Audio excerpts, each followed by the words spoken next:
আজকে সারাদিন আমি কোথায় কোথায় ঘুরতে গেলাম, তোমাদের ভাইয়ের সাথে আমার কি কি অমিল আছে এবং কি কি কাজ করলাম তা নিয়ে থাকছে আজকে আমার ছোট্ট মিনি ব্লগটা।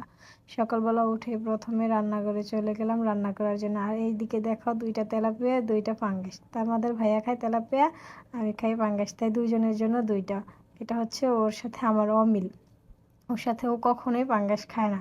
তারপরে তোমাদের ভাইয়াকে এদিকে বসিয়ে দিলাম কেক বানানোর জন্য। সব কিছু একসাথে মিক্স করবে, ব্লেন্ড করবে, এই জন্য এখানে ডিম, দুধ, চিনি আর তেল, এই যে তেল দিয়ে দিলাম দেখতেছো, এটা তোমাদের ভাইয়া মিক্স করতেছে। এরপরে এটাকে একটা ডো বানিয়ে নেব। এই ডোটা বানাতে গিয়ে তোমাদের ভাইয়া অনেক শক্ত করে ফেলছে, তারপরে আবার লিকুইড দুধ দিয়ে এটাকে নরম করা হয়েছে। যাক, এরপর এটাকে বসালাম। এইদিকে দেখো, কেক অর্ধেকটা উল্টাতে গিয়ে ভেঙেই ফেললো। তোমাদের ভাইয়া এসব ঘরোয়া খাবার খুবই পছন্দ করে, এই জন্য সে সিদ্ধ হওয়ার আগেই নিয়ে এসছে, কিন্তু ভিতরে খুবই সফট ছিল। ওই পাশটাও খুবই সুন্দর একটা কালার আসছিল। তারপরে আর কি পেঁয়াজ ভর্তা বানালাম দুপুরে খাওয়া দাওয়া করার জন্য। পেঁয়াজ মরিচের ভর্তা ছাড়া শীতকালটাই যেমন কেমন অসম্পূর্ণ। তারপরে এই তো ফুলকপি, তারপরে পেঁয়াজ মরিচের ভর্তা দিয়ে দুপুরে খাওয়া দাওয়া করে নিলাম। খাওয়া দাওয়া শেষ করে একটু রেস্ট নিয়ে রেডি হয়ে বাহিরের উদ্দেশ্যে বের হয়ে গেলাম। তারপরে আমরা এখানে মেট্রো রেলে চলে গেলাম। মেট্রোতে করে এখন আমরা যাব উত্তরাতে। মেট্রো থেকে নেমে 20 টাকা রিক্সা ভাড়া দিয়ে এই যে এই সুন্দর রিসোর্টে চলে গেলাম। এটা দেখার পর আমার মনে হয় না কেউ এই জায়গাটা চেনা বাকি আছে, এটা সবাই চেনে। এটা হচ্ছে উত্তরা দিয়াবাড়ি।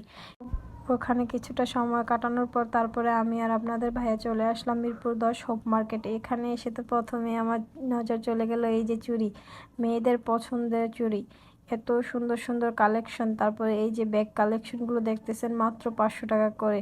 মিরপুর হোপে অনেক কমে পাওয়া যায় এইসব ব্যাগ, অনেক অনেক কালেকশন। তারপরে জামার কালেকশন দেখলাম, অনেক সুন্দর। আর শীতের তো অনেক কালেকশন চলে এসছে, মেয়েদের ছেলেদের, এত কমে। চাইলেই কিন্তু নিয়ে যেতে পারেন, দামাদামি করতে হয়, দামাদামি ছাড়া ওনারা ছাড়ে না। ওনারা অনেক দাম বলে, কিন্তু চাইলে দামাদামি করে অনেক কমের মধ্যে নিয়ে যাওয়া যায়। তারপরে আমি হচ্ছে এই যে স্কার্টগুলো দেখতেছিলাম, মাত্র 150 টাকা করে। এগুলো কোনো দামাদামি করা যায় না, খুবই রিজনেবল প্রাইস, কিন্তু দেখে শুনে খুবই সুন্দর দেখে পয়সা নিতে হয়। তারপর আমি এখান থেকে একটা স্কার্ট নিয়ে নিলাম আমার জন্য, এই যে কালো আর সাদার মধ্যে, এটা খুবই পছন্দ হয়েছে আমার। তারপরে আমি এটা নিয়ে নিলাম। তারপরে চলে গেলাম বাচ্চাদের কিছু কালেকশন, শীতের এত পরিমাণে কালেকশন আছে এখানে বাচ্চাদের।